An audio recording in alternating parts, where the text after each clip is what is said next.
Sorry, I had a phone call come in. This is something that's really important that we've got to deal with, is just spending time interpreting your context.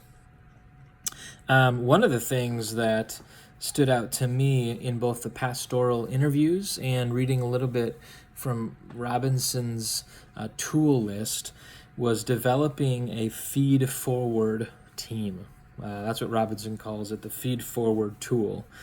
Develop a team of people that can help you navigate the varied cultures in your church. These will often be lay people who can provide some common background and clarity on how people think and why they make the decisions that they do. So this is something I've not really considered. I'm not a senior pastor. I'm not preaching every weekend. But if I were in that position regularly, I think it would be really interesting to recruit and probably do it, maybe do it a couple times a year, different groups of people, different demographics, different cultures that attend your church. Get them in a room and just say, hey, what do you think of these concepts? How do you perceive them? How do you feel? What would you do if I said this or if we did that?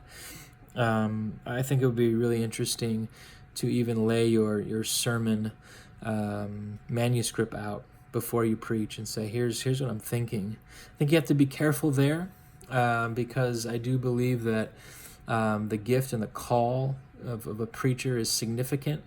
God has raised up people. It's been gifted to us by Jesus, certain things in the church, and we have to be careful with how we do that, where we're not pandering necessarily to people's likes and interests, but we are very, very interested in how cultures hear things, how they perceive things, how they think about things. So developing that feed-forward, I think, team would be a good approach.